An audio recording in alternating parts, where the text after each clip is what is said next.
Halo, assalamualaikum warahmatullahi wabarakatuh. Salam sejahtera buat teman-teman semua dimanapun Anda berada yang masih tetap setia dengan channel ini. Pada kesempatan kali ini saya akan berbagi pengalaman ya, berbagi cerita kepada Anda tentang tips-tips apa saja yang harus kita hindari ketika kita sedang mengalami masalah depresi, anxiety, hingga psikosomatik.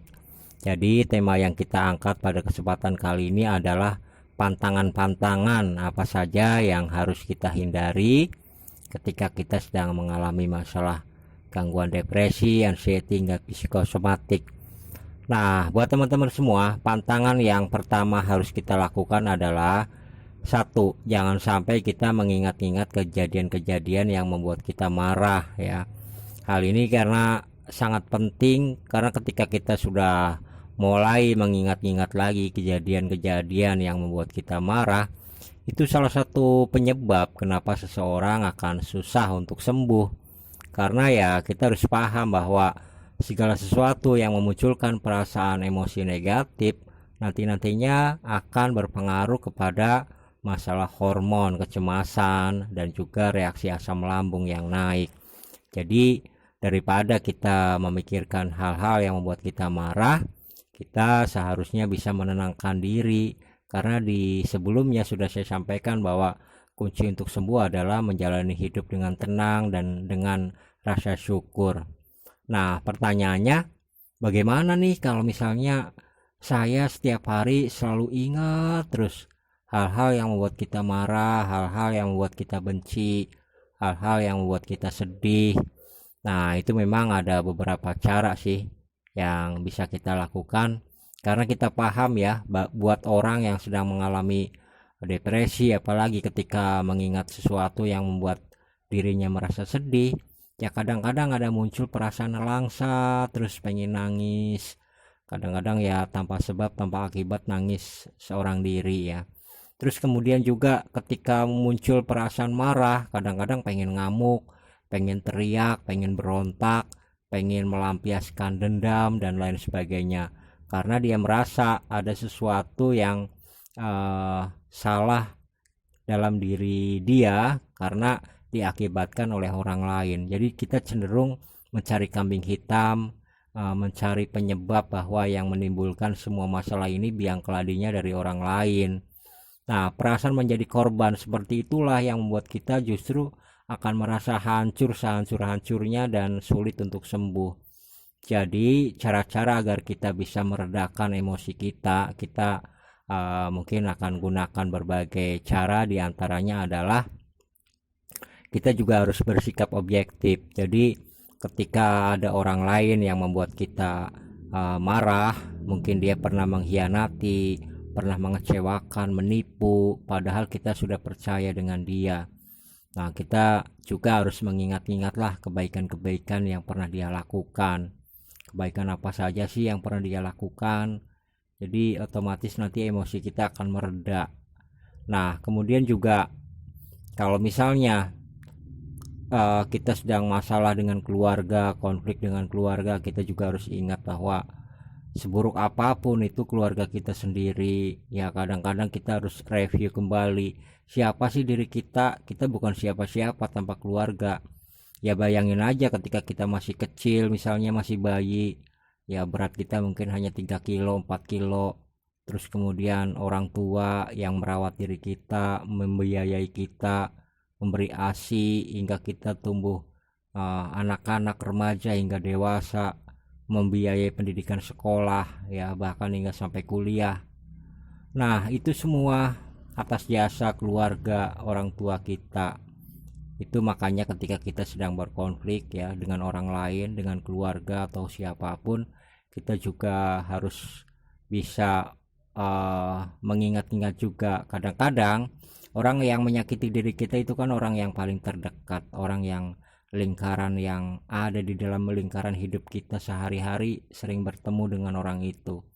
Makanya kita harus mudah memaafkan karena kita harus tahu memaafkan itu bukan untuk kepentingan orang lain, tapi untuk kepentingan diri kita sendiri agar kita bisa berdamai dengan perasaan.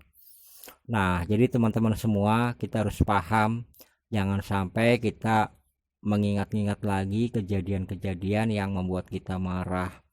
Nah, seandainya kita masih marah juga, hal itu nggak bisa kita ingat, nggak bisa kita lupakan, ingat terus. Tadi dengan cara mengingat-ingat kebaikannya juga nggak bisa. Ya, cara lain yang harus kita lakukan adalah perasaan sadar bahwa segala kejadian yang ada di dunia ini kan sebenarnya sudah ditakdirkan oleh Tuhan Yang Maha Kuasa. Jadi kalau kejadiannya masa lalu, ya masa lalu sudah berlalu, tidak akan terulang lagi. Lagi pula kehidupan manusia, kejadian-kejadiannya sudah ada suratannya sendiri-sendiri, ada kode-kodarnya. Segala sesuatu yang belum terjadi, yang sesudah terjadi itu sudah ditakdirkan oleh Tuhan Yang Maha Kuasa. Mungkin ini cara Tuhan ya untuk mendewasakan diri kita agar kita menjadi orang yang lebih sabar, lebih ikhlas, dan menerima diri kita apa adanya. Karena kita tahu kalau kita nggak bisa menerima diri kita apa adanya, kita nantinya diberikan apapun kita nggak akan bisa bersyukur. Ya, peribahasanya memang demikian. Orang yang tidak mensyukuri kehidupan yang sekarang dia jalani, diberi apapun nanti dia tetap aja menjadi pribadi yang kurang dan kurang. Karena kadang-kadang kehidupan ini seperti air laut, semakin diminum akan membuat kita semakin haus. Jadi kesimpulan yang pertama, jangan lagi mencari kambing hitam, menyalah-nyalahkan orang lain, tapi kita ambil tanggung jawab. Oke lah, mungkin orang lain itu menyakiti kita, mungkin orang lain itu membuat kita bangkrut, mungkin orang lain itu sudah menghancurkan kepribadian kita, melecehkan, merendahkan, dan lain-lain. Tapi setidak-tidaknya saya sadar sesadar-sadarnya bahwa master kehidupan itu tidak tergantung kepada orang lain. Kebahagiaan saya, tombolnya ada di dalam diri saya sendiri.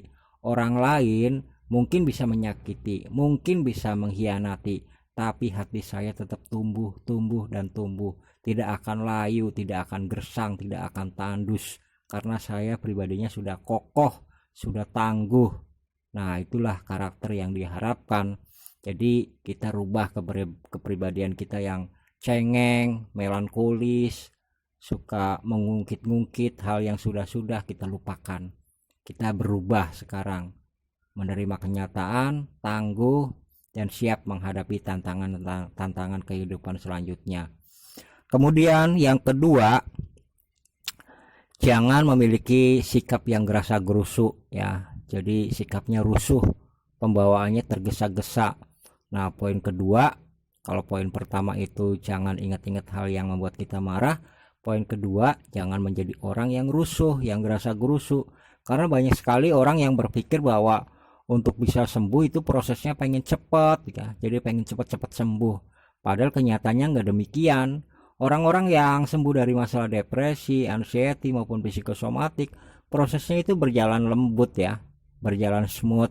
Jadi proses perjalanannya juga pelan-pelan. Yang tadinya orang itu cuma rebah-rebahan, tidur-tiduran, nggak ngapa-ngapain seharian, cuma minum makan aja males, cuma mandi buang air ke toilet aja males, ada mandi aja perasaannya takut, mengurus diri nggak mau, rambut acak-acakan, jarang keramas.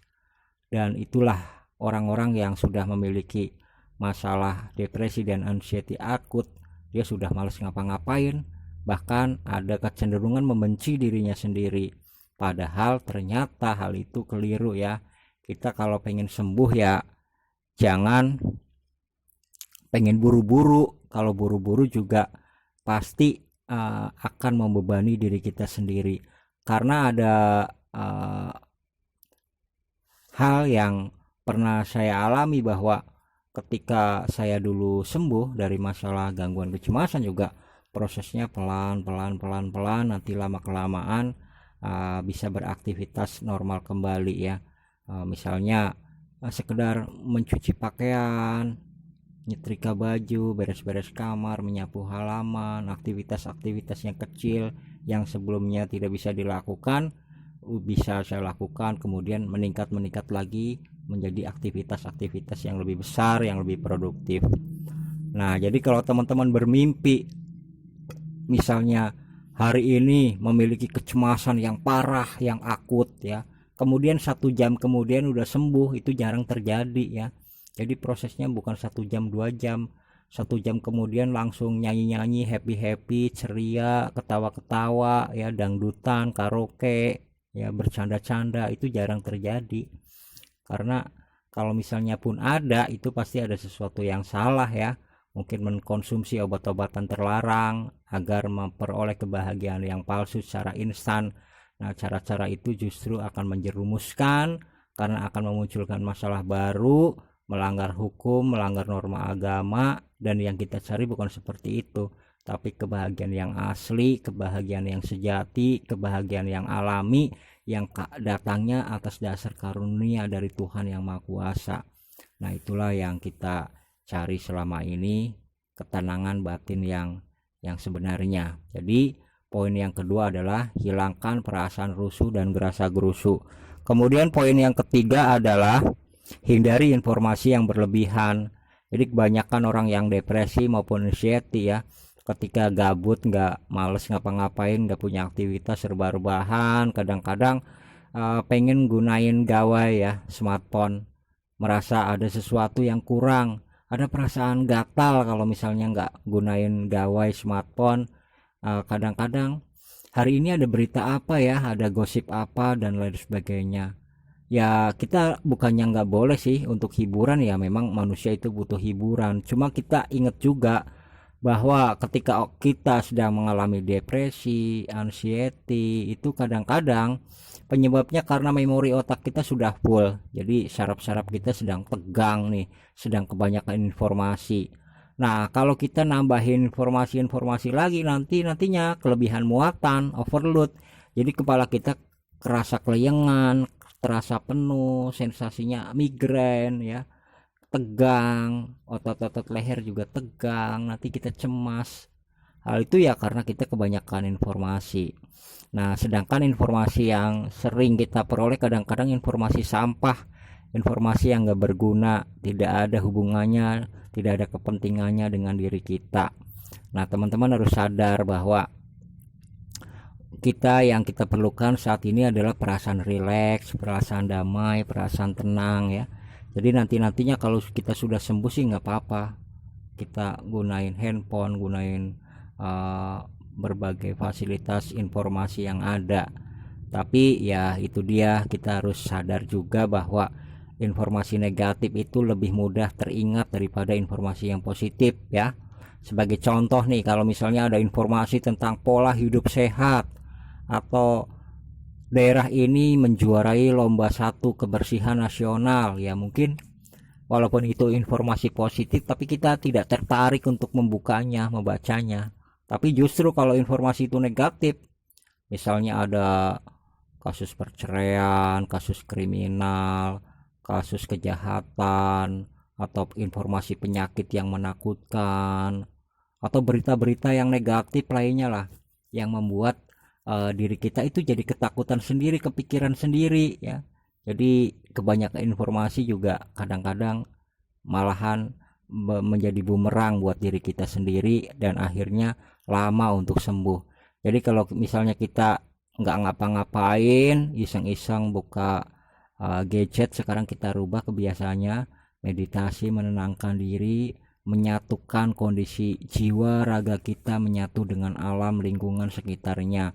Karena banyak sekali yang menyampaikan kalau kita ingin dekat dengan Tuhan, kita juga harus bisa mengenali diri kita sendiri, mengenali ciptaan-ciptaan Tuhan. Di situ kita akan sadar sesadar-sadarnya siapa sih diri kita. Kapasitas kita hanya sekedar makhluk, hanya makhluk ciptaan Tuhan.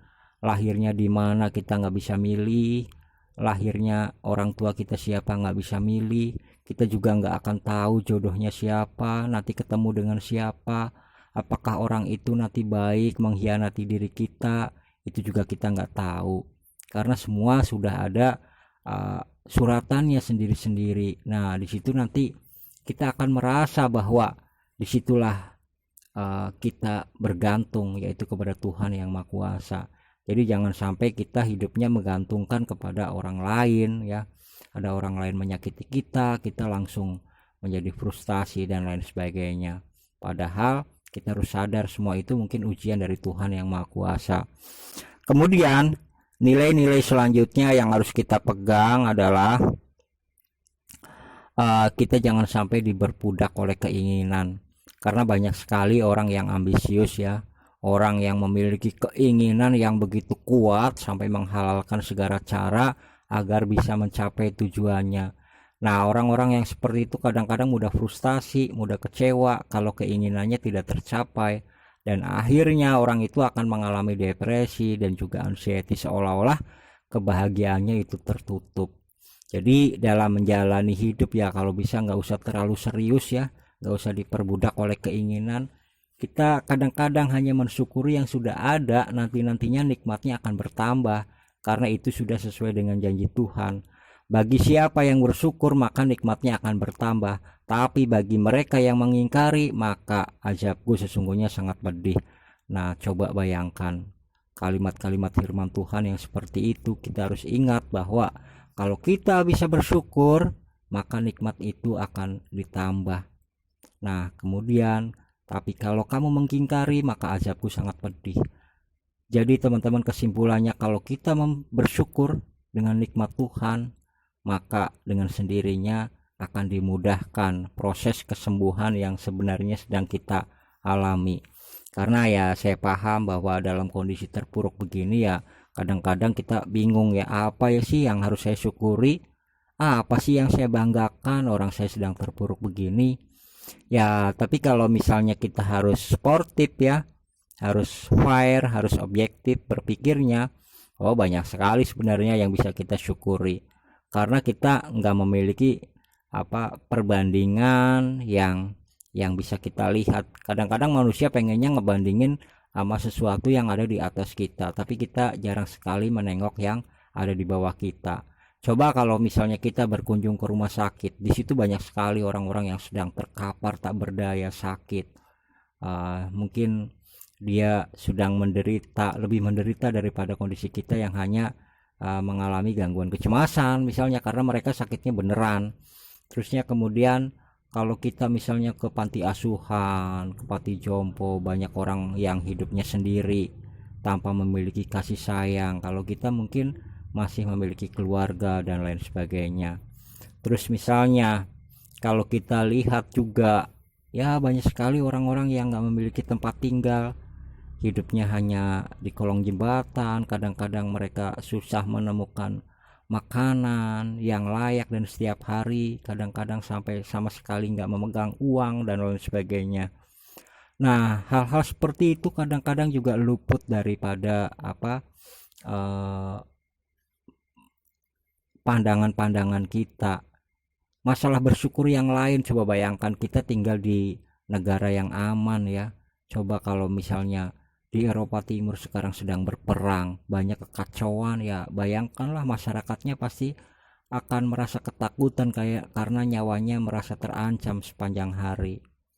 Ada juga orang yang sedang menderita, hidupnya tidak bebas, sekarang ada di penjara, ditahan dan siap menghadapi hukuman mati atau hukuman yang lama. Banyak sekali lah yang harus kita syukuri. Kalau misalnya kita bisa bersyukur, otomatis juga kita akan memiliki harapan, kebahagiaan, tidak mengabaikan nikmat-nikmat yang sebenarnya sudah disediakan oleh Tuhan yang Maha Kuasa. Jadi pada penutup pada kesempatan kali ini adalah kita harus sadar bahwa kapasitas kita sebagai makhluk ya, hidup ini hanya sekali, ini hidup kita, tanggung jawab kita. Jangan sampai kita terus-terusan menyalahkan orang lain. Ingat poin-poin yang saya sampaikan, bahwa yang pertama itu jangan mengingat-ingat kejadian yang membuat kita marah, membuat kita benci. Kalau kita marah ke orang, kita maafkan, dan juga ingat-ingat kebaikan yang pernah orang lain itu lakukan. Yang kedua, jangan terburu-buru, jangan rusuh ya, gerasa gerusu, karena kalau ingin sembuh itu juga prosesnya berlahan-lahan, nanti lama-kelamaan perasaan kita membaik sehingga kita mampu menjalankan aktivitas secara normal. Kemudian juga jangan terlalu banyak informasi ya, gunakan smartphone secara bijak. Ingat-ingat informasi negatif itu kadang-kadang bertebaran di mana-mana. Jangan mudah termakan oleh informasi yang menyesatkan. Misalnya ada berita orang ini meninggal gara-gara masalah lambung, orang ini uh, meninggal. Nah, biasanya kadang-kadang ada informasi-informasi yang membuat kita takut. Tanda-tanda kematian, ciri-cirinya sebagai berikut. Kadang-kadang iseng-iseng membuka masalah yang seperti itu.